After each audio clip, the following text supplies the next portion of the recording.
سلام به شما دوستان عزیز، امیدوارم که هر جا هستید حالتون خوب باشه. من حسام زمانی هستم با یه دوره جذاب از سرویس ترافیک یا بهتر بگم اینگرس کنترلر ترافیک در بستر کوبرنتیس در خدمت شما عزیزان هستیم. امیدوارم که توی این دوره بتونیم هر اون چیزی که نیاز هست تا شما عزیزان با خیال راحت بتونید استفاده کنید تا اینگرس کنترلر ترافیک رو به بهترین شکل ممکن در کوبرنتیس کلاستر خودتون پیاده سازی بکنید رو در خدمت شما عزیزان قرار بدیم و دوره جذابی باشه. خب همونطور که توی صفحه مشاهده میکنید من برای این دوره سیلابسی تهیه کردم و قرار هستش که با هم دیگه قبل از شروع دوره و ورود به دوره اون رو یه مروری بکنیم و ببینیم که اصلا قرار هست توی این دوره چیا با هم دیگه یاد بگیریم. قبل از اینکه سیلابس رو با هم دیگه استارت بزنیم من خدمت شما عزیزان باید یه نکته رو عرض کنم. من راستش حیفم اومد که فرام اسکرچ بیایم دوره ترافیک رو شروع بکنیم و استارت بزنیم و هر اون چیزی که در مورد سرویس ترافیک مورد نیاز هست رو با هم دیگه در واقع شروع بکنیم و پیاده سازی بکنیم. ولی بعد نکته که وجود داشت این بودش که من در واقع به نظرم بهتر بود که ما یه گریزی یه در واقع فلشبکی بزنیم به در واقع ساختار نتورکینگ و شبکه در کوبرنتیس و داکر. به نظرم اگر که این موضوع رو ما مرور بکنیم، در واقع شبکه رو، کانسپت شبکه رو و تکنولوژی شبکه رو و بهتر بگم ابسترکشن شبکه رو توی تکنولوژی داکر و توی تکنولوژی کوبرنتیس دوباره مرور بکنیم و برامون یک در واقع ریویوی بشه، فکر میکنم که درک بهتر و درست‌تر و عمیق‌تری از اینگرس کنترلر ترافیک خواهیم داشت. چرا که مادامی که ما نتونیم این سرویس رو، بهتر بگم نتونیم نتورکینگ رو در لایه کوبرنتیس خوب بشناسیم، خوب درک بکنیم، وقتی که میخوایم بیایم بحث‌های مربوط به روتین در سطح ترافیک رو پیاده سازی بکنیم، اونجا با سرویس کوبرنتیس باید سر و کله بزنیم، دست و پنجه نرم بکنیم و اونجا یه ارتباط تنگ و تنگی بین ترافیک و نتورکینگ توی کوبرنتیس وجود داره و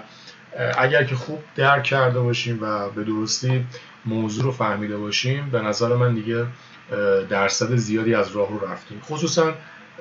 این قضیه در واقع منحصر به فرد نیست برای کوبرنتیس، یعنی مختص کوبرنتیس نیست، بلکه ما تو هر تکنولوژی که کار میکنیم، خصوصا اگه اون تکنولوژی در واقع یک ابسترکشن سطح در واقع OS داشته باشه یا در سطح پروسس بخواد کار بکنه، معمولا تکنولوژی هایی که این مدلی هستن یک ابسترکشنی از نتورکینگ رو داخل خودشون پیاده سازی میکنن. مثلا داکر تکنولوژی نتورکینگ خودش رو داره، کوبرنتیس ابسترکشن نتورکینگ خودش رو داره و این ابسترکشن، این لایه که در واقع نتورکینگی که پیاده سازی شده، چون همونطور که از اسمش مشخصه یک ما به ازای هست از دنیای خارجی، یعنی نتورکینگ در دنیای خارجی که اومده ما به ازاش در دنیای داکر یا کوبرنتیس پیاده سازی شده، فهم و درکش رو ممکنه ذره با چالش و سختی در واقع همراه بکنه. بنابراین من ترجیح دادم که ما توی قدم اول ورود بزنیم به نتورکینگ در سطح داکر، در سطح کوبرنتیس و بعد از اون انشالله مباحث ترافیک رو استارت بزنیم. همونطور که تو در واقع صفحه دسکتاپ من مشاهده میکنید، خب ما ماژول یکمون در واقع گریزی هست، این اینترودکشنی هست به نتورکینگ در لایه کوبرنتیس و کارمون رو در واقع با نتورکینگ در بستر کانتینرها و داکر شروع میکنیم. بعد از اون که نتورکینگ رو روی کانتینرها و داکر شناختیم و بیشتر بررسی کردیم و مثال هم براش در واقع با سناریو جلو بردیم، وارد بحث نتورکینگ توی کوبرنتیس میشیم. مسائل مربوط به پاد و نتورکینگ پاد رو صحبت میکنیم راجبش و اون ارتباطات بین پادها در سطح یک کلاستر کوبرنتیس رو مورد بررسی قرار میدیم. بعد وارد بحث کور کانسپت مربوط به نتورک نیم اسپیس و CNI پلاگین هایی که تو سطح کوبرنتیس استفاده میشن و یه بحث خیلی عمیق و جذاب راجع به کوبرنتیس سرویس ها خواهیم داشت که شاید قسمت اصلی در واقع تعامل کوبرنتیس و ترافیک همین بحث مربوط به کوبرنتیس سرویس ها که شامل کلاستر آی پی و نود پورت و لود بالانسر میشن خواهد بود. بعدش وارد بحث سرویس دیسکاوری در سطح کوبرنتیس میشیم. DNS رو با عمق زیادی میخوایم بررسی بکنیم و راجعش صحبت بکنیم، چرا که DNS چه تو بحث داکر چه تو بحث کوبرنتیس توی دوره‌هایی که وجود داره، حالا کتاب منظورم نیست، معمولا توی دوره‌ها خیلی عمیق بهش پرداخته نمیشه و اینجا به نظر من فرصت و غنیمت شمردیم که در واقع بحث مربوط به سرویس دیسکاوری و بحث مربوط به نیم رزولوشن رو در کلاستر کوبرنتیس عمیقاً بررسی بکنیم. راجع به هدلس سرویس ها صحبت میکنیم، نتورک پالیسی ها رو مورد بررسی قرار میدیم و کم کم نزدیک میشیم به سیلابس اصلی درس که مباحث مربوط به ترافیک و اینگرس و اینگرس کنترلر هست. خب یه نکته که وجود داره اینه که خب خیلی از دوستان مفهوم کانسپت اینگرس رو با اینگرس کنترلر اشتباه میگیرن. ما اصلا میایم در مورد این موضوع صحبت میکنیم که اصلا عموما اینگرس چیه، اینگرس کنترلر چیه، اصلا چرا وقتی یک نیتیو آبجکتی یعنی یک کوبرنتیس نیتیو آبجکتی به اسم اینگرس وجود داره، من چرا باید بیام از یک اینگرس کنترلر که یک سرویس ترد پارتی هست استفاده بکنم. میام راجع به اینگرس با هم دیگه صحبت میکنیم، مباحث مربوط به اینگرس ریسورس ها رو بررسی میکنیم و مقایسه انجام میدیم بین اینگرس کنترلر هایی که وجود دارن. جلوتر البته راجع بهش صحبت میشه. و نکته خیلی مهمی که هست اینجا، یه بحث خیلی جالبی رو خواهیم داشت در مورد مقایسه اینگرس و اینگرس کنترلر که اصلا چی هستن، ماهیتشون چیه و چطور در کنار هم دیگه مفهوم اینگرس کنترلر رو ایجاد میکنن و مثل یک ماشین میمونن که چرخشون مثلا میتونیم بگیم اینگرس نقشش رو بازی میکنه و موتور و بقیه اجزا رو در واقع اینگرس کنترل که همون ترافیک هست بررسی میکنه راجبش که نقش اون بازی میکنه. تفاوت‌هاشون رو بررسی می‌کنیم، راجع به انوتیشن ها و کوبرنتیس CRD ها و اینکه اصلا ما چطور میتونیم بیایم API ها و ریسورس های مربوط به اینگرس کنترل ترافیک رو در سطح کوبرنتیس اکستند بکنیم، این API ها رو توسعه بدیم و اجازه بدیم که به عنوان یک سمی نیتیو آبجکت بهتره بگم، یا یک در واقع آبجکتی که از بیرون اومده حالا توسط یه چیزی به اسم CRD API هاش رو به معرفی کرده به سطح کوبرنتیس، حالا کوبرنتیس میتونه از API هاش استفاده بکنه. صحبت میکنیم راجع به CRD ها بحث زیاد داریم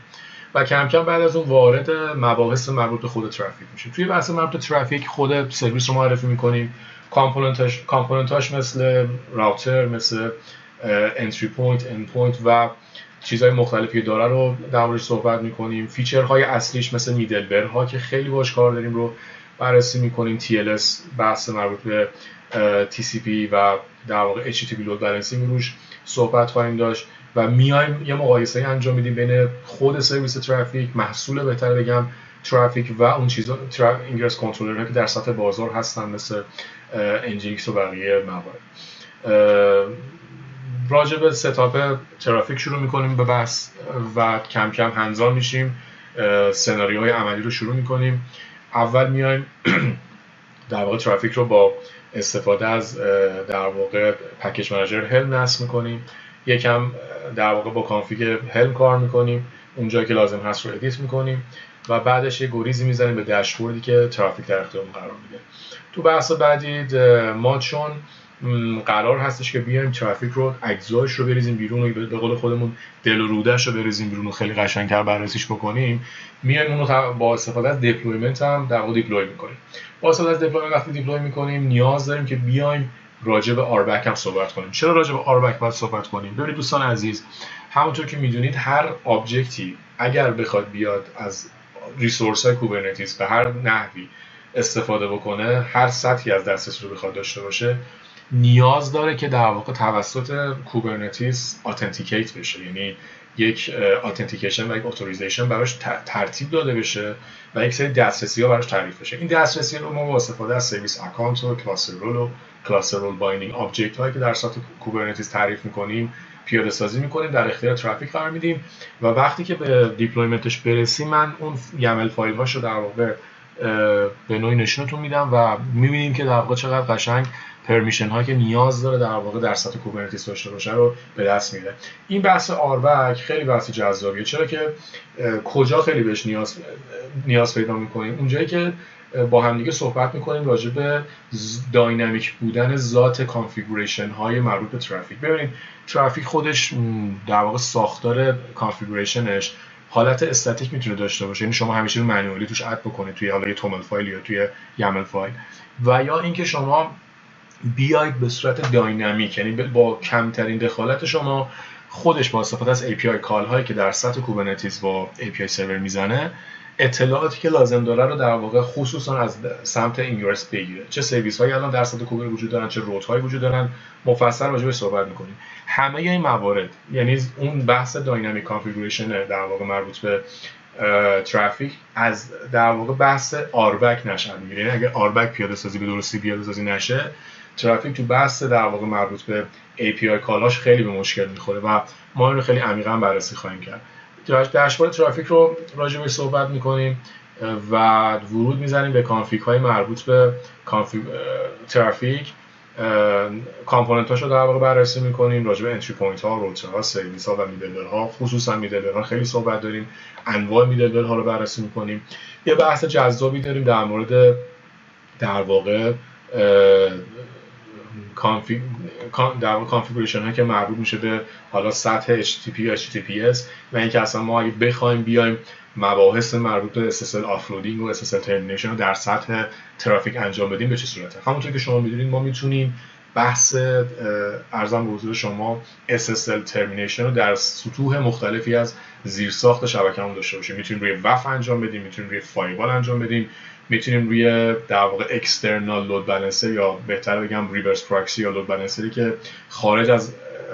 کلاستر کوبرنتیس مثل اچ پراکسی یا NGINX داریم قرار بدیم، و یا حتی میتونیم این کار رو در واقع آفلود بکنیم سمت ترافیک. این کار رو ما انجام میدیم، راجع بهش صحبت میکنیم، میایم سرتیفیکیت میگیریم از Let's Encrypt و در واقع یه دومین میاریم بالا، ترمینیشن انجام میدیم و مباحث مربوط به ارزم به حضور شما روتینگ در سطح کوبرنتیس با استفاده از SSL ترمینیشن روی ترافیک رو پیاده سازی خواهیم کرد. بعدش میایم راجع به ارزم به حضور شما انواع و اقسام میدلور ها صحبت میکنیم، راجع به کاستوم هدر ها، راجع به در واقع فوروارد آت، مثلا بیسیک آت، راجع به بافر سایز و ریپلیس پت ریجکس و نمیدونم ریت لیمیتینگ و بافر سایز و این چیزا صحبت خواهیم کرد. خیلی صحبت میکنیم راجع به میدلور، چون یکی از اصلی ترین فیچر هایی که در واقع ترافیک رو خیلی خیلی جذاب میکنه همین مباحث مربوط به میدلور هست که خیلی قشنگ و خیلی جذاب میشه ازش استفاده کرد، خیلی هم خوش دسته، خیلی میشه خیلی کانفیگوربله و میشه باش خیلی بازی کرد. و مباحث مربوط به ادوانس روتینگ مثل هوست بیس روتینگ رو خواهیم داشت، پت پرفیکس همونجوری که بالاتر گفتم، پت ریجکس در واقع کانفیگوریشن ها رو بررسی می‌کنیم، راجع به رگولار اکسپرشن تو سطح میدلور در واقع پت ریجکت صحبت می‌کنیم، راجع به ویتد روتینگ صحبت می‌کنیم. اینا بحثایی هستن که ما تو در واقع جلسه مربوط به میدلور ها خصوصا خیلی راجع بهشون صحبت می‌کنیم. میایم سناریوهایی رو مطرح می‌کنیم که در واقع ارزم به حضور شما به عنوان مثال یه URL یا مثلا یا یه ریکوستی رو می‌خوایم بیایم مثلا دستکاریش بکنیم، مانیپولیتش بکنیم، هدرش رو دستکاری بکنیم، بعد بیایم مثلا براش لیمیت بافر سایز بذاریم، کانتنتش حتی اکثر چه سایزی داشته باشه و URL هایی که مثلا با یه رگولار اکسپرشن خاصی مچ هستن فقط اجازه دارن که ترافیک عبور بکنن و به سطح کوبر برسن و غیره. پس اینا رو ما بیشتر در واقع مباحث مربوط به ادوانس روتینگ رو روی در واقع توی جلسه مربوط به میدلور ها، خصوصا اونجا که می‌خوایم سناریو طراحی کنیم که در واقع ریکوست های مختلفی رو حالا با شرایط مختلفی رود کنیم به سمت کوبرنتیس کلاس ریسورس های کوبرنتیس، اونجا راجعش مفصل‌تر صحبت کنیم. خب راجع به TLS در واقع TLS سرتیفیکیت صحبت کردیم که SSL آفلودینگ رو در سطح ترافیک با استفاده از حالا یه دومین و یک سرتیفیکیت پابلیک معتبر که از Let's Encrypt ایشو می‌کنیم در واقع پیاده سازی می‌کنیم و مباحث مربوط به مانیتورینگ و ابزروابیلیتی خواهیم داشت. اینتگریت می‌کنیم در واقع سرویس رو با پرومتیوس و گرافانا و مباحث مربوط به لاگینگ رو در واقع در سطح ترافیک بررسی می‌کنیم. راجع به سکیوریتی بیس پرکتیس هم صحبت می‌کنیم و خصوصا نتورک پالیسی در سطح ترافیک توی کوبرنتیس. اینجا من دو تا ماژول دیگه آوردم به اسم Real World Use Cases and Best Practice و Hands on Labs and Projects. ببینید دوستان عزیز، من این دو تا ماژول رو که اینجا می‌بینید به صورت جدا ما اینا رو بررسی نمی‌کنیم. چرا؟ چون ما هر کانسپتی رو که در واقع با شما عزیزان مطرح می‌کنیم در واقع در قالب سناریو به صورت هندزان در واقع براش یک